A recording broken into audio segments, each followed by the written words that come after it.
أما بعد فأعوذ بالله من الشيطان الرجيم ولله على الناس حج البيت من استطاع إليه سبيلا ومن كفر فإن الله غني عن العالمين وقال سيدنا رسول الله صلى الله عليه وسلم من حج لله فلم يرفث ولم يفسق رجع كيوم ولدته أمه أو كما قال صلى الله تعالى عليه وسلم آمنت بالله صدق الله مولانا العلي العظيم وصدق رسوله النبي الكريم ونحن على ذلك لمن الشاهدين والشاكرين والحمد لله رب العالمين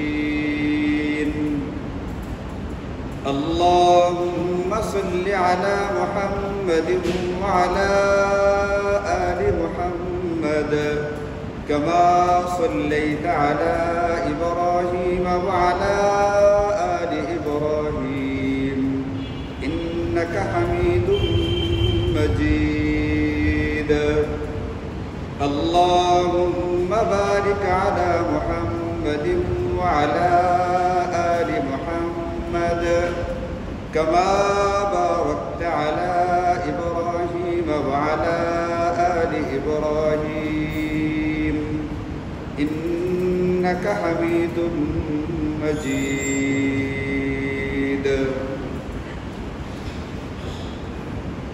الحمد لله আল্লাহ পাকের মেহেরবানিতে আমাদের যাদের একটু আধটু হুঁশ জ্ঞান আছে আমরা জানি যে আল্লাহ তাআলা আমাদেরকে দুনিয়াতে পাঠিয়েছেন এই দুনিয়াতে তার গোলামি আর বন্দেগী করার মধ্য দিয়া পরকালে তার সন্তুষ্টি এবং জান্নাত কামাই করার জন্য। এই গোলামি আর বন্দেগীর ভিতরে প্রধান বা মৌলিক যে চারটা ইবাদত আছে, ইবাদতের বহু রকমের রকম ফের বা শ্রেণী আছে, প্রকার আছে। এর ভিতরে প্রধান যে ইবাদতগুলো আছে চারটা ইবাদত, যেমন হাদিসে পাকের মধ্যে আছে, নবীজি বলেন বুনিয়াল ইসলামু আলা খামসিন শাহাদাতি আল্লা ইলাহা ইল্লাল্লাহ ওয়া আন্না মুহাম্মাদান আবদুহু ওয়া রাসূলুহু ওয়া ইকামিস সালাতি ওয়া ইতাইজ যাকাতি ওয়াল হজ্জ ওয়া সাওমি রমাদান। ঈমানের পরে যে প্রধান চারটি ইবাদত, ঈমান এবং ওই চারটি ইবাদতকে নবীজি সাল্লাল্লাহু আলাইহি ওয়াসাল্লাম ইসলামের 5টি স্তম্ভ বা পিলার হিসাবে অভিহিত করেছেন। ঈমানের পরে ওই চারটি প্রধান ইবাদতের ভিতরে অন্যতম গুরুত্বপূর্ণ একটি ইবাদত হচ্ছে হজ্জে বাইতুল্লাহ। বাইতুল্লাহ শরীফের জিয়ারত করা, হজ করা। হজ শব্দটা আরবি, আমরা বাংলাতেও বলি এটা, আমাদের মুখের ভাষা দিয়ে আমরা এটাই ব্যবহার করি যে হজ করা, অমুক হজ করেছেন বা অমুক হজ করতে যাচ্ছেন। হজের যে ইবাদতটা, এটা প্রধান বা মৌলিক যে চারটা ইবাদত আছে তার ভিতরে অন্যতম একটা ইবাদত। এই কারণে নবীজি সাল্লাল্লাহু আলাইহি ওয়াসাল্লাম এই ইবাদতকে ইসলামের 5 স্তম্ভের অন্যতম একটি গুরুত্বপূর্ণ স্তম্ভ হিসাবে উল্লেখ করে দিয়েছেন। সুতরাং যদি কোনো ব্যক্তির উপরে মাসাইল অনুযায়ী হজ ফরজ হয়ে গিয়ে থাকে, তাহলে তার জন্য হজ করা জরুরি, তার জিন্দেগির পিলারগুলো, স্তম্ভগুলোকে ঠিকঠাক রাখবার স্বার্থে। আল্লাহ তাআলা কুরআনুল কারীমে হজ সম্পর্কে বিভিন্ন জায়গাতে, বিভিন্ন আয়াতে, বিভিন্ন সূরাতে আলোচনা করেছেন। যেমন এক জায়গাতে আল্লাহ তাআলা বলেন ওয়ালিল্লাহি আলান নাসি হজ্জুল বাইতি মান ইসতাতাআ ইলাইহি সাবিলা। যে ব্যক্তি বাইতুল্লাহতে যাওয়ার সক্ষমতা রাখে, শারীরিক এবং আর্থিক সক্ষমতা যার ভিতরে আছে, বাইতুল্লাহতে যাবে, হজ করবে, হজ করে দেশে ফিরবে, আসা যাওয়ার জন্য যে সামর্থ্যগুলো লাগে, এই সামর্থ্যগুলো আল্লাহ পাকের পক্ষ থেকে যাকে দেওয়া হয়েছে, এই ব্যক্তির উপরে কর্তব্য হচ্ছে, এই ব্যক্তির উপরে জরুরি হচ্ছে আল্লাহ পাকের সন্তুষ্টির জন্য সে বাইতুল্লাহর হজ করতে যাবে। আল্লাহ বলছেন যাকে সামর্থ্য দিয়ে দেওয়া হয়েছে এই ব্যক্তির উপরে ফরজ হচ্ছে, জরুরি হচ্ছে, এই ব্যক্তি কোনো রকমের তাল বাহানা না করে, তাল বাহানার পিছনে না পড়ে, কোনো বাহানা তালাশ না করে, বিনা বাহানায়, বিনা ধান্দায়, বিনা দ্বন্দ্বে, বিনা দ্বিধায় সে আল্লাহ পাকের এই বাইতুল্লাহ জিয়ারত করবার জন্য নিয়ত করবে এবং অতি দ্রুত যাওয়ার চেষ্টা করতে থাকবে। নবীজি সাল্লাল্লাহু আলাইহি ওয়াসাল্লাম যে ব্যক্তি হজ করে, যে ব্যক্তি উমরা করতে যায়, এদের সম্পর্কে বলেন আল হুজ্জাজ ওয়াল উম্মার ওয়াফদুল্লাহ। হাজী সাহেবান এবং উমরাকারী যারা, এরা হচ্ছে আল্লাহ পাকের প্রতিনিধি বা আল্লাহ পাকের মেহমান।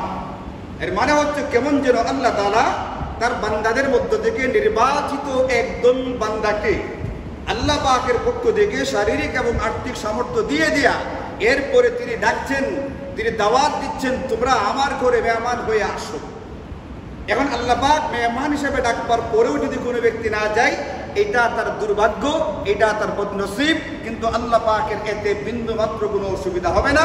আল্লাহ ওই আয়াত কারিমারই পরের অংশে বলেন ওয়ামান কাফার, আর শোনো যে ব্যক্তি অস্বীকার করবে, সামর্থ্য দিয়ে দেওয়ার পরেও যে ব্যক্তি হজ করতে চায় না, সামর্থ্য দেওয়ার পরেও যে হজ করে না, হজ করার ব্যাপারটাকে কথাই বা কাজে যে অস্বীকার করে, ফাইন্নাল্লাহা ওয়ানিয়্যুন আনিল আলামিন, এই ব্যক্তির হজের দিকে আল্লাহ পাকের মুখাপেক্ষিতা দূরের কথা, গোটা দুনিয়া থেকে আল্লাহ পাক অমুখাপেক্ষী।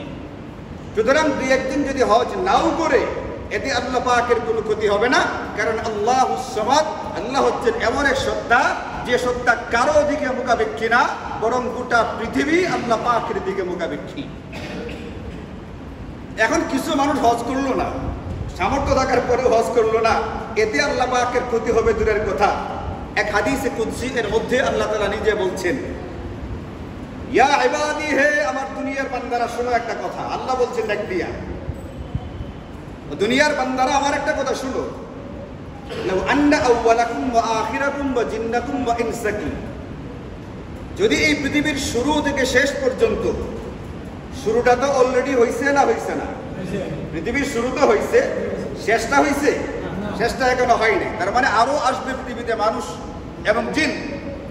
আল্লাহ বলেন এই পৃথিবীর শুরু থেকে শেষ পর্যন্ত যত জিন এবং ইনসান, যত মানুষ এবং জিন আসবে, এরা সবাই যদি ইসলামাউ এই ব্যাপারে একমত হয় যে কানু আলা আফজারি কলবি রাজুলিন মিনকুম, এই মুহূর্তে পৃথিবীর অথবা পৃথিবীর শুরু থেকে শেষ পর্যন্ত যত মানুষ আসবে, এদের ভিতরে সবচেয়ে অবাধ্য যে ব্যক্তিটা হবে, ওই ব্যক্তির মতো যদি গোটা পৃথিবীর সমস্ত মানুষ অবাধ্য হয়ে যায়, আল্লাহ বলছেন যে লাম ইউনকিস যালিকা মিন মুলকি মিসকালা যাররা, এই গোটা পৃথিবীর সমস্ত মানুষ এবং জিনের অবাধ্য হয়ে যাওয়াটা আল্লাহ পাকের রাজত্বের ভিতরে এক সরিষার দানা বরাবর কমাইতে পারবে না। আল্লাহ পাকের খুদাইয়ের মধ্যে কোনো কমতি হবে না। গোটা পৃথিবীর কেউ মানল না, ধরেন 200-400 মানুষ যাদেরকে হজ করার তৌফিক দেওয়া হইল, এরা না, গোটা পৃথিবীর কেউই মানল না ধরেন, এরপরেও আল্লাহ পাকের শক্তির ভিতরে, আল্লাহ পাকের কুদরতের ভিতরে, আল্লাহ পাকের সক্ষমতার ভিতরে বিন্দু মাত্র কোনো কমতি হবে না। আল্লাহ পাকের খুদাইয়ের ভিতরে, আল্লাহ পাকের রাজত্বের ভিতরে কোনো রকমের ঘাটতি দেখা দিবে না। সেখানে 2-4টা মহিলা যদি এই কথা বলতে শুরু করে যে আল্লাহ পাকের কুরআনের কিছু কিছু বিধান এরকম আছে যেগুলো বাস্তবসম্মত নয়, যেগুলো নারীদের প্রতি জুলুম করার নামান্তর, যেগুলো নারীদের সাথে ইনসাফ পরিপন্থী আচরণ, এরকম 2-4টা শিয়াল, 2-4টা লেজ কাটা শিয়ালিনের কারণে আল্লাহ পাকের ক্ষমতার ভিতরে কোনো কিছু হবে? ডক্টর ইউনূসের সরকারের একটা সংস্কার, একটা কমিটি গঠন করে দিছে, নারী বিষয়ক সংস্কার কমিটি। 8জন, এই 8জনের আমি নামগুলো পেপারে বললাম, সবগুলো নামে মুসলমান। এখানে আমার কাছে কোনো একটা হিন্দু বা বৌদ্ধ অথবা চাকমা টাকমা জাতীয় মনে হয়েছে না, নামগুলো পড়লে মনে হয়েছে মুসলমানের নাম।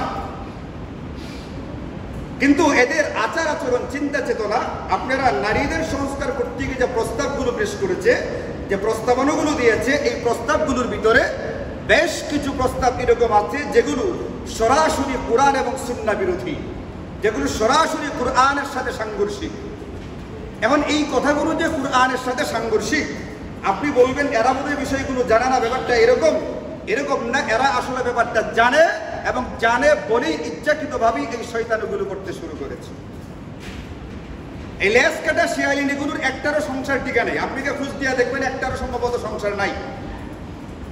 যে নারীগুলো আল্লাহ পাকের সিদ্ধান্তের ভিতরে ভুল ধরবার দুঃসাহস দেখায়, যে নারীগুলো আল্লাহ পাকের সিদ্ধান্তকে ইনসাফ পরিপন্থী বলে ঘোষণা দেওয়ার চেষ্টা করে, যে নারীগুলো আল্লাহ পাকের সিদ্ধান্তগুলোকে ভুল করবার চেষ্টা করে, আপনি কি মনে করেন এরা কি তাদের স্বামীর সব কথাগুলো মানে না ভুল ধরার চেষ্টা করছে?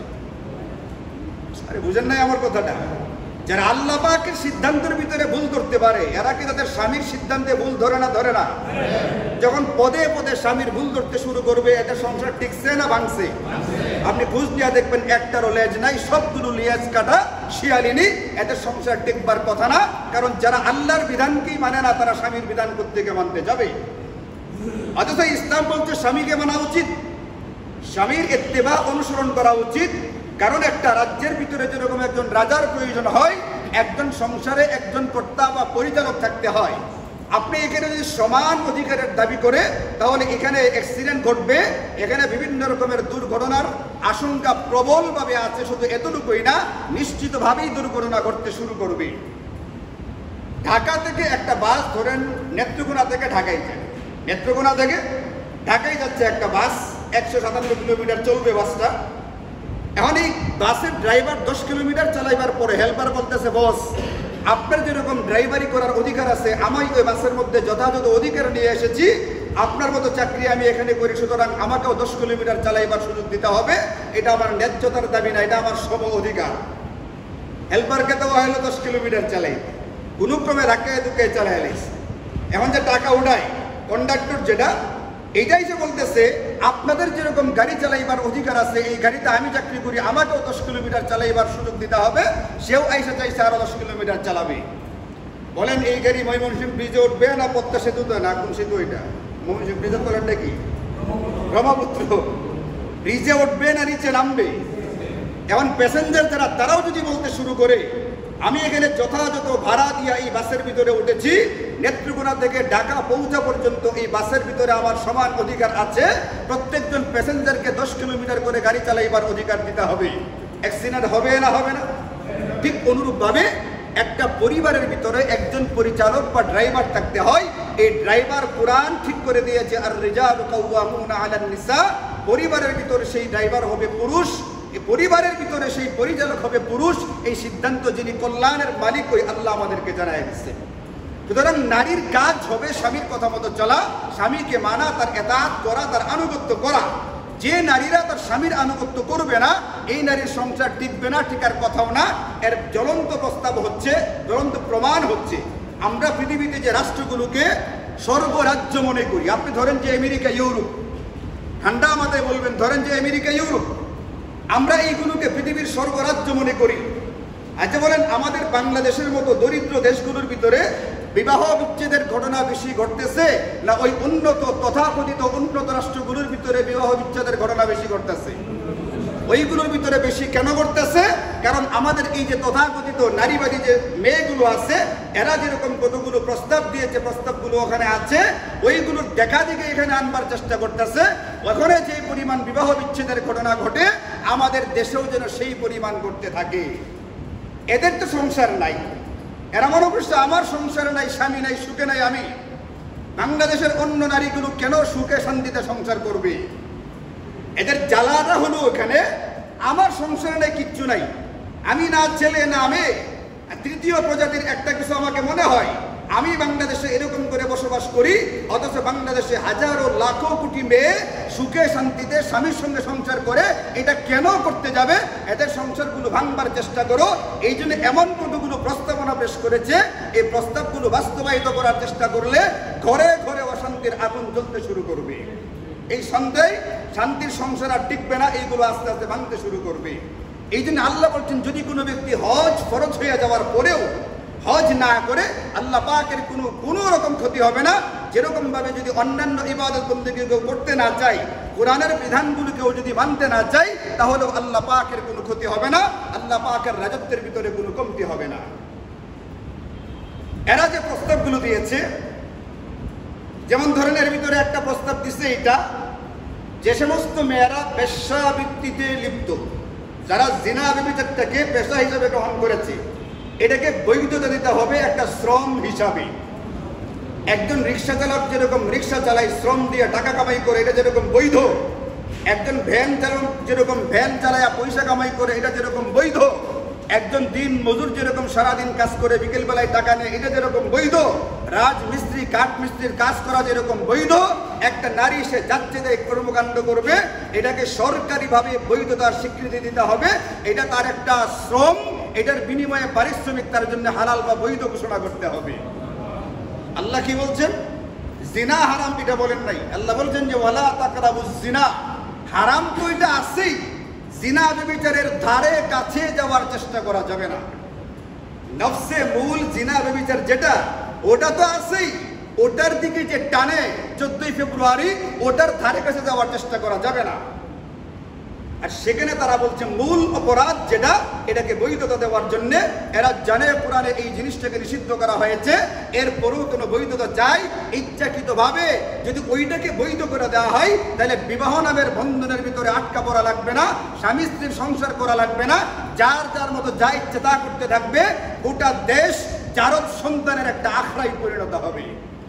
আর বলবেন তাপ প্রবাহ কেন হয়, অতি গরম কেন লাগে, অতিবৃষ্টি কেন হয়, ইত্যাদি ইত্যাদি কত রকমের অসুবিধা, কেন জিনিসপত্রের দাম এত বাড়ে। একদিকে আল্লাহ পাকের বিধানগুলোর বিরুদ্ধে গিয়া আল্লাহ পাকের বিরুদ্ধে বিদ্রোহ ঘোষণা দেওয়া হবে, আরেকদিকে আমরা চাইবো দুনিয়াতে জান্নাতের মতো সুখ শান্তি পাইতে। এটা কিভাবে হয়? আল্লাহ বলছেন যহারাল ফাসাদু ফিল বাররি ওয়াল বাহর, এই জমিনে যত রকমের শাস্তি আসে সবগুলো তোমাদের হাতের কামাই। এই নারীবাদীরা এই দেশটাকে জাহান্নামে পরিণত করবার জন্য এই প্রস্তাবগুলো পেশ করে দিয়েছে। একটা প্রস্তাব দিচ্ছে এটা, নারীদেরকে ছেলেদের সমান উত্তরাধিকার দিতে হবে। নারীদেরকে যদি সমান দেওয়া হয়, তাহলে ভাইয়ের উপরে জুলুম করা হবে। বোনকে যদি ভাইয়ের অর্ধেক না দিয়া বোনকে যদি ভাইয়ের সমান দেওয়া হয়, তাহলে কার উপরে জুলুম করা হবে? ভাইয়ের উপরে জুলুম করা হবে। কেন? কারণ ভাইকে যেরকম দ্বিগুণ সম্পদ দেওয়া হয়েছে, এরকম 4 গুণ খরচের খাত দেখা দেওয়া হয়েছে। একটা পুরুষকে যেরকম আল্লাহ পাকের পক্ষ থেকে সম্পদ দেওয়া হয়েছে 2 গুণ, আর খরচের খাত দেওয়া হয়েছে কয় গুণ? একটা পুরুষকে দায়িত্ব দেওয়া আছে, তোমার মা যদি অক্ষম থাকে, বাবা যদি অক্ষম থাকে, এদের ভরণ পোষণের জিম্মাদারি তোমার উপরেই। একটা পুরুষের উপরে ফরজ করে দেওয়া হয়েছে, তোমার স্ত্রীর সারা জিন্দিগির খরচ দিবা তুমি। একটা পুরুষের উপরে জিম্মাদারি দেওয়া আছে, তোমার মেয়েটাকে বিবাহ দেওয়ার আগ পর্যন্ত যাবতীয় খরচ বহন করবা তুমি। একটা পুরুষকে জিম্মাদারি দেওয়া আছে, তোমার কোনো বোন যদি অবিবাহিত থাকে, তোমার কোনো বোন যদি বিধবা হয়ে গিয়ে থাকে, তোমার কোনো বোন যদি বিয়ে হওয়ার পরেও আবার কোনো কারণে তোমার কাছে ফেরত আসে, দ্বিতীয়বার বিয়ের আগ পর্যন্ত এর যাবতীয় খরচ তোমাকে বহন করতে হবে। পুরুষকে সম্পদ দিছে কয় গুণ? খরচ করার জিম্মাদারি দিছে কয় গুণ? আর নারীকে দিছে ভাইয়ের অর্ধেক। এখন এটাকে এই মাথা মোটাগুলো মনে করছে মেয়েদের উপরে জুলুম করা হয়েছে, অথচ মেয়েদেরকে বেশি দেওয়া হয়েছে ছেলেদের থেকে। কেমনে? মেয়েকে সম্পদ তো ভাইয়ের অর্ধেক দেওয়া হয়েছে, কিন্তু মেয়ের উপরে 1 পয়সা খরচের জিম্মাদারি দেওয়া হয়নি। একটা মেয়ে যখন মা থাকবে, তার যাবতীয় খরচ দিবে তার ছেলে, তার সম্পদ থাকার পরেও। একটা মেয়ে যখন স্ত্রী হিসেবে থাকবে, তার যাবতীয় খরচ দিবে তার স্বামী। একটা মেয়ে যখন কন্যা আকারে থাকবে, তার যাবতীয় খরচ বহন করবে তার বাবা। একটা মেয়ে যখন বোনের পরিচয়ে থাকবে, তার খরচ বহন করবে তার ভাই। তাহলে বোনকে বা মেয়েকে, নারীকে সম্পদ দেওয়া হয়েছে অর্ধেক, কিন্তু 1 পয়সা খরচের কোনো কি নাই, খাত নাই, তার টাকাটা শুধুমাত্র জমা থাকবে। এখন ধরেন আব্দুর রহমান, পুরুষকে সম্পদ দেওয়া হয়েছে 1 লক্ষ টাকা। 1 লক্ষ টাকা খরচ করবে সে কয় জায়গায়? 4 জায়গায়। টাকা তো দেওয়া হয়েছে 2 গুণ, 1 লক্ষ টাকা 4 জায়গায় খরচ করবে। 4 জায়গায় খরচ করতে গিয়ে 1 লক্ষ টাকা শেষ। আর আব্দুর রহমানের বোনকে টাকা দেওয়া হয়েছিল অর্ধেক 50,000 টাকা, তার খরচের একটা খাতও নাই, এই জন্য তার 50-50 সবটাই রয়ে গেছে। আব্দুর রহমানের কাছে 1 টাকাও নাই, আর তার বোনের সবটাই রয়ে গেছে। এখন সম্পদ বেশি কার কাছে? এই মাথা মোটাগুলোকে কে বুঝাবে? আরে যদি আল্লাহ পাক ইনসাফ করতে না পারেন, পৃথিবীতে এমন আর কোন সত্তা আছে যে ইনসাফ করবে? যদি এখানে সমান অধিকারের কথা বলা হয়, যদি ভাই আর বোনকে সমান সমান দিতে থাকা হয়, তাহলে ভাইয়ের উপরে জুলুম করা হবে, বোনকে অতিরিক্ত মাত্রায় দেওয়া হবে। এতে করে পৃথিবীর ব্যালেন্স নষ্ট হবে, ভারসাম্য হারাবে। এতে করে সংসারের ভিতরে অশান্তির আগুন জ্বলবে। ভাই আর বোনের যে ভালোবাসার বন্ধনটা, এই বন্ধনটা ছিন্ন ভিন্ন হয়ে যাবে। এই প্রস্তাব করছে এই মাথা মোটাগুলো। কি চিন্তাই করছে? আপনি কি মনে করবেন এরা কোরআনের বিধানগুলো জানে না? সব জানে। ইচ্ছাকৃত ভাবে এই দেশের ভিতরে অশান্তির আগুন জ্বালাইবার জন্য, প্রত্যেকটা ঘরের ভিতরে সংসারগুলোকে ভেঙ্গে পশ্চিমাদের মতো তস নস করবার জন্য, জিনা ব্যভিচারকে সহজ করবার জন্য এই ভয়ঙ্কর রকমের প্রস্তাবগুলো তারা দিচ্ছে। আরো আছে, এগুলো কিছু কিছু আছে সামনে বলবার মতোই না। যেমন একটা পরিভাষা তারা দিচ্ছে ম্যারিটাল রেপ। রেপ মানে ধর্ষণ। আচ্ছা, আপনি বলেন রেপ কাকে বলে? একটা পুরুষ একটা নারীকে জোর জবরদস্তি করে যদি অকাশ কুকাশ করে, এটাকে রেপ বলে। কারণ স্বামী স্ত্রীর ভিতরে যদি রেপই হয়, তাহলে স্বামী স্ত্রী কেমনে হইল এটা? এরপরে স্বামী স্ত্রী তারা বলতেছে এখানে সম্মতি যদি না থাকে, এটাকে রেপ হিসেবে ধরতে হবে। আরে গাধে, সম্মতি তো বিয়ের দিনই দিয়ে দিচ্ছে। মেয়েকে জিজ্ঞেস করে নাই তার বাবা, আমি অমুকের সঙ্গে তোমার বিয়ে ঠিক করেছি, তুমি কে রাজি আসো কি নাই? এটাকে জিজ্ঞেস করে নাই। আপনারা শোনেন নাই বিয়ের দিন বাবা বা ভাইকে, দাদা বা নানাকে মেয়ের ইজিন নিয়ে আসতে হয়, অনুমতি নিয়ে আসতে হয়।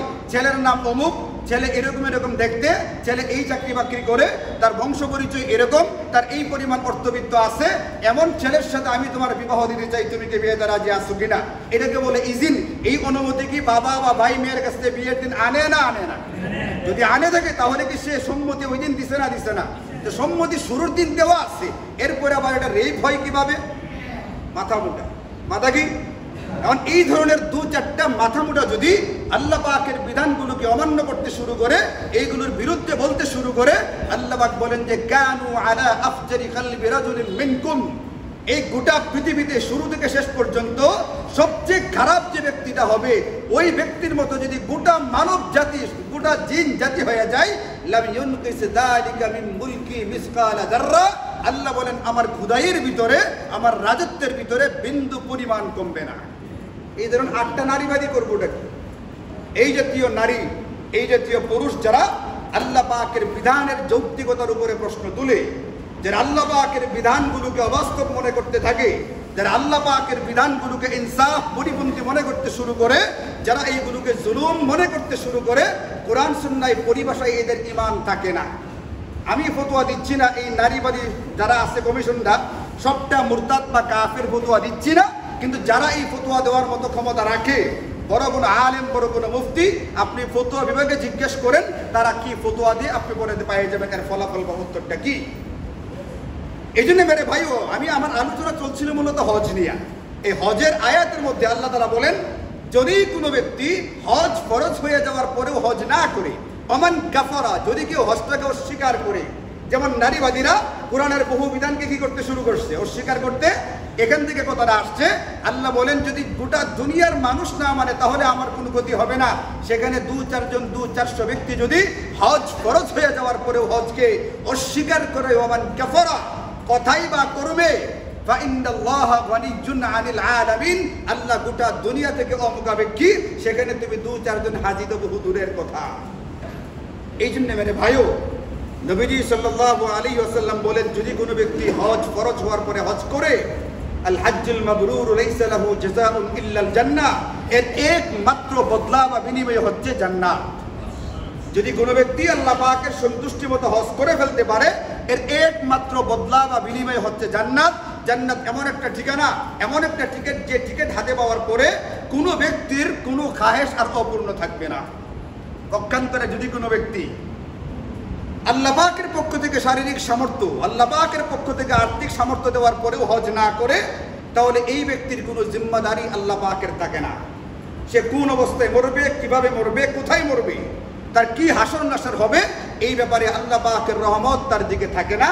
এই জন্য একজন সামর্থ্যবান ব্যক্তিকে চিন্তা করতে হবে যে আমি কোনো রকমের দিন পার করতে থাকি, গুলেমালে যাক কয়েকদিন, গুলেমালে চাইতে যে যদি একবারই চলে যায় পরে কি অসুবিধা হবে না? হবে না, পরে কিন্তু অসুবিধা হবে।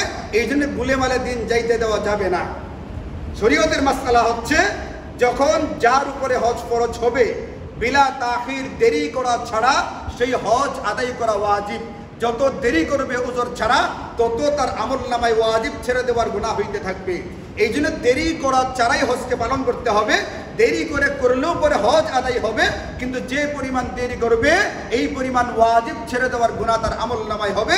আর আল্লাহ না করুক যদি পরবর্তীতে কোনো কারণে শারীরিকভাবে অক্ষম হয়ে পড়ে অথবা আর্থিকভাবে অক্ষম হয়ে পড়ে, তার জিন্দিগিতে কিন্তু এই হজ যেটা ফরজ হয়েছিল এটা আর কখনোই বাতিল হবে না, ফরজটা ফরজ থেকে যাবে। তখন আর আফসোস করলে কোনো কাজ হবে না। এই জন্য আল্লাহ রাসূল বলছেন সময় থাকতে কাজে লাগাও। হজে যাওয়ার বাহানা তালাশ করো, না যাওয়ার বাহানা তালাশ করো না। না যাওয়ার বহু বাহানা আমাদের সামনে আছে। ছেলে মেয়ের বিয়ে, ঘরবাড়ি করা, জায়গা জমি করা, বয়সটা বাড়া, ইত্যাদি ইত্যাদি বহু রকমের বাহানা আমাদের সামনে আছে। ওই জন্য রমজানে বলছিলাম না, আবে সাহেবদেরকে টাকা পয়সার ব্যাপারে একটা কথা বলছি একরকম, বুঝছে আরেক রকম, এটা আরেক সমস্যা। এই জন্য ইমাম বুখারী একটা বাব বানাইছেন, কথা ভালো করে বুঝতে হবে। বাব মানে অধ্যায়, একটা অনুচ্ছেদ বানাইছেন, কথাটা ভালো করে বুঝতে হবে, না বুঝলে উল্টা পাল্টা করো। এখন আমি এখানে রমজানে হাবেজ সাহেবদের তারাবি না ঠিক, মূলত কথা ছিল হুজুরদের হাদিয়ার ব্যাপারে আমাদের কেশিয়া সাহেব একটা ঘোষণা দিচ্ছে, ওটার পরিপ্রেক্ষিতে আমি কিছু কথা বলছিলাম। আপনারা জানেন যে প্রতি বছর কেশিয়া সাহেব ঘোষণা দিলে আমি এটার বিরুদ্ধে কথা বলে থাকি। এইবার একটু ব্যাখ্যা করে কথা বলছিলাম কিছুটা। এখন আশেপাশে ছড়াই দিছে, মুফতি মুসা সাহেব ফতোয়া দিচ্ছে হাফেজদেরকে তারাবি পড়ায়া টাকা দেওয়া বৈধ আছে। আমি কি এই ফতোয়া দিছিলাম? এটা সারা জিন্দেগি বললাম, উল্টা আমার নামে ছড়াই দিচ্ছে। এটা এই জন্য বুঝে উল্টা বুঝবেন সহিটা, যেটা বলার চেষ্টা করতেছি ওটাকে বুঝবার চেষ্টা করতে হবে। বাহানা তালাশ করতে হবে হজে যাওয়ার নাকি না যাওয়ার। যাওয়ার বাহানা তালাশ করতে হবে। না যাওয়ার বাহানা চাইলে আল্লাহ পাক নিজে কোরআনে বলছেন বালিল ইনসানু আলা নাফসিহি বাসীরা। বালিল ইনসান, মানুষ, ইনসান মানে কি? মানুষ আলা নাফসিহি, নিজের ব্যাপারে বাসীরা, খুব ভালো জানে। ওয়ালাউ আলকা মাআযিরা, যদিও সে বিভিন্ন সময় বিভিন্ন উযর পেশ করতে থাকে। মাআযির মানে উযর শব্দের বহুবচন, বিভিন্ন বাহানা বিভিন্ন সময় পেশ করে, কিন্তু নিজের সম্পর্কে খুব ভালো করে জানে আসলে তার তেমন কোনো কি নাই, বাহানা বা উযর বাস্তবে নাই। কার উপরে হজ ফরজ হয়? হজ করতে, আসা যাওয়া করতে যে কয়দিন সময় লাগবে, নিজের এলাকা থেকে মক্কায় গিয়া ওখান থেকে ফেরত আসতে আসা যাওয়া এবং ওখানে থাকার যে সার্বিক খরচ, এই খরচটা এবং এই দিনগুলোর ভিতরে তার দেশে থাকা পরিবার পরিজনের যে খরচটা, এই পরিমাণ টাকা পয়সা যদি কোনো ব্যক্তির কাছে থাকে তাহলে তার উপরে হজ ফরজ হয়ে যায়। এখন ধরেন আমরা যদি ধরি বর্তমানে একজন হাজির হজ করতে 40 দিন সময় লাগে, ধরলাম 40 দিন লাগে। কতদিন লাগে রবিন ভাই? আছেন হাজি সাহেবদের ইয়া সফরটা কয় দিনের হয়? হ্যাঁ, 42 দিন। আচ্ছা ঠিক আছে, আমরা 40-42 দিন ধরলাম। এই 40-42 দিন চারজনের একটা পরিবার, যার যে কয়জনের সংসারটা আছে, এই 40 দিন যে খরচটা লাগে 15,000, 20,000, 30,000, 40,000 এই পরিমাণ টাকা থাকবে। এবং তার আসা যাওয়া ধরেন যে 5.5 লাখ 6 লাখ টাকা, তাহলে 6.5 লাখ টাকার মতো যার কাছে অতিরিক্ত আছে, এই ব্যক্তির উপরে হজ করা ফরজ বর্তমানে। নারীদের বেলায় একটু অতিরিক্ত আছে, এটা হচ্ছে তার সঙ্গে একজন মাহরাম থাকতে হবে, হয় স্বামী নতুবা বাবা নতুবা ভাই। মাহরামদের ভিতরে বিশ্বস্ত মাহরাম হইতে হবে। আমি কয়েকদিন আগে নিজে একটা পত্রিকায় দেখলাম, কাগজে পত্রিকা, ফেসবুকে না, একজন বাবাকে মেয়েকে ধর্ষণ করবার অপরাধে ফাঁসির আদেশ দিচ্ছে। বাংলাদেশের ঘটনা এটা। আপনি কত 15 দিনের ব্যাপারটা খুলে দেখেন, এই 15 দিনের ভিতরে এটা পাওয়া যাবে। বাংলাদেশের ঘটনা, একজন বাবাকে ফাঁসির আদেশ দেওয়া হয়েছে। কোন অপরাধে? তার নিজের মেয়েকে ধর্ষণ করবার অপরাধে। এই জন্য শরীয়ত বলছে মাহরামদের ভিতরে নির্ভরযোগ্য আস্থা রাখা যায় এমন মাহরাম সাথে থাকা শর্ত। কাজেই উকিল বাপ, বানান্যা ভাই, এইটা হাইতা নানা মানা, যেখানে বাপের উপরই তো কি রাখা যেতেছে না, এটা মানায় বিশ্বাস রাখা যায় না, সেখানে ওই বানান্যা ভাই বেরাদরের উপরে আস্থা রাখবার কোনো সুযোগ শরীয়ত আমাদেরকে দেয় নাই। কাজেই মেয়েদের উপরে হজ ফরজ হইতে গেলে শারীরিক সুস্থতাও লাগবে, আর্থিক সক্ষমতাও লাগবে, এবং তার সঙ্গে একজন নিরাপদ পুরুষ লাগবে যার সঙ্গে সফর করাটাকে শরীয়ত বৈধ মনে করে। এইভাবে যাদের উপরে হজ ফরজ হয় হিসাব করে তারা অতি দ্রুত হজ করার ফিকির করেন। ওই কালো গিলাফের সৌন্দর্য দেখবার চেষ্টা করেন, সবুজ গম্বুজের মুগ্ধতাকে নিজের গায়ে মাখবার চেষ্টা করেন। এই নিয়ত নিজের ভিতরে করেন, আল্লাহ পাক তৌফিক দিয়ে দিবে। নিয়ত থাকবে না, চেষ্টা থাকবে না, ফিকির থাকবে না, তো এত সহজে ব্যবস্থা হবে না। আল্লাহ পাক মেহমান বাড়িয়া ডাকতেছেন আর আপনি যাইতে রাজি না। যে আল্লাহ পাকের ঘরে যাইতে রাজি না তাকে জোর করে নেওয়া হবে না। যার ভিতরে তামান্না থাকবে, আকাঙ্ক্ষা থাকবে যে না আমি যাইতে চাই আল্লাহ পাকের ঘরে মেহমান হইয়া, আল্লাহ পাক তাকে যাওয়ার ব্যবস্থা করে দিবেন। এই জন্য এখন পর্যন্ত যারা হজ করতে পেরেছেন তারা আবার বলেন আলহামদুলিল্লাহ। আলহামদুলিল্লাহ, যখনই কোনো নিয়ামতের কথা মনে পড়বে আল্লাহ পাকের শুকরিয়া আদায় করা সুন্নত। অতীতের কোনো বিপদের কথা যখন মনে হবে তখন আবার নতুন করে ইন্না লিল্লাহ পড়া, এটাও একটা সুন্নত। আল্লাহ পাক যাদেরকে হজ করার তৌফিক দিয়েছেন, মক্কা মদিনা ঘুরে আসবার তৌফিক পেয়ে গেছেন, আলহামদুলিল্লাহ আলহামদুলিল্লাহ বারবার বলবেন। আর যাদের এখনো যাওয়ার সুযোগ হয় নাই, তাদের মধ্যে যারা নেশাবের মালিক, একেবারে চলে যাওয়ার আগে পশ্চিম দিকে ঘুরে আসে। কোন দিকে যাওয়ার আগে? ওইদিকে যাওয়ার আগে এদিক থেকে ঘুরে আসে। আপনি মনে করবেন না যে না দাড়িগুলো এখনো সবটি পাকা নেই, অর্ধেক পাকছে। আপনাকে কে বলতে সবগুলো পাকার সুযোগ আপনাকে দেওয়া হবে? এমনও হতে পারে সবগুলো সুযোগ দেওয়াই হবে না। এই জন্যে উপর দিকে যাওয়ার আগে পশ্চিম দিক থেকে ঘুরে আসবার দ্রুত নিয়ত করেন। আর যাদের সেই সামর্থ্য নাই, আল্লাহ পাকের কাছে দিল থেকে যান। মান সাআলাল্লাহ শাহাদাতা বিসিদকি, নবীজি বলেন যদি কোনো ব্যক্তি আল্লাহ পাকের রাস্তায় শহীদ হওয়ার জন্য দিল থেকে চায়, বাল্লাগাহুল্লাহু মানাজিলাশ শুহাদা, আল্লাহ তাদেরকে শহীদদের মর্যাদায় পৌঁছায় দেন। সুতরাং কোনো ব্যক্তি যদি দিল থেকে চায় বাইতুল্লাহর কালো গিলাফের সৌন্দর্য দেখতে চাই, সবুজ গম্বুজের মুগ্ধতা আমার গায়ে মাখতে চাই, আল্লাহ পাক থেকে কবুল করবেন ইনশাআল্লাহ। আলহামদুলিল্লাহ, 2-3 দিন পরে আমাদের এই বছরের যারা হজ করবেন, আল্লাহ পাক যাদেরকে মেহমান হিসেবে কবুল করেছেন আল্লাহ পাকের ঘরের, এমন ওনারা আগামী সোমবার থেকে সম্ভবত 29 এপ্রিল দেখলাম ব্যাপারে, 29 এপ্রিল ইনশাল্লাহ সফর শুরু হবে। গোটা পৃথিবী থেকে মানুষরা ইনশাল্লাহ যাবেন কালো গিলাফের সৌন্দর্য দেখতে। আমাদের এখান থেকেও 5-6 জন যাচ্ছেন। তো আমরা দোয়া করি সারা পৃথিবী থেকে যারা যাচ্ছে আল্লাহ যেন তাদেরকে সহি সালামতে যাওয়া আসার তৌফিক দান করেন, তাদেরকে হজ্জে মাবরুর নসিব করেন, ওদের কাজগুলো টুকটাকভাবে সুন্দরভাবে সম্পাদন করার তৌফিক দান করেন, এবং তাদের মতো আমাদেরকে যেন আল্লাহ তাআলা বারবার যাওয়ার তৌফিক দান করেন। আমাদের এখান থেকে যারা যাচ্ছেন তারা কেউ কে আসছেন কথা বলবেন দুইটা। আমরা আপনাদের কাছে দোয়া চাই, যারা যাওয়ার কথা এখানে থেকে থাকলে আপনাদের কাছে দোয়া চাই, আপনারাও ইনশাল্লাহ আমাদের জন্য দোয়া করবেন। আজকে এখানে জমা করতেছেন, পড়ার কথা আর কি, এখানে পড়ে থাকলে আগামী শুক্রবার আপনাদের বাইতুল্লাহতে জমা পড়ার কথা ইনশাল্লাহ। যদি আমার কথা শুনে থাকেন, এখানে থেকে থাকেন, আসেন কেউ যারা যাবেন, 5-6 জন যাওয়ার কথা, একজনও নাই। তো আমার কথা শুনলে ইনশাল্লাহ আগামী শুক্রবারে আমার এই কথাটা মনে হবে, হুজুর এটা বলছিল যে আগামী শুক্রবার জমা আমাদের কোথায় পড়ার কথা? বাইতুল্লাহতে পড়ার কথা। ওইখানে ইনশাল্লাহ আমাদের জন্য দোয়া করবেন, আমরাও দোয়া চাই, আপনাদের জন্য আমরাও দোয়া করি। আল্লাহ তাআলা সকলকে কবুল করুন এবং সহি সালামতে হজ সম্পাদন করে ফিরে আসার তৌফিক দান করুন। ওয়া আখিরু দাওয়ানা আলহামদুলিল্লাহি রাব্বিল আলামিন।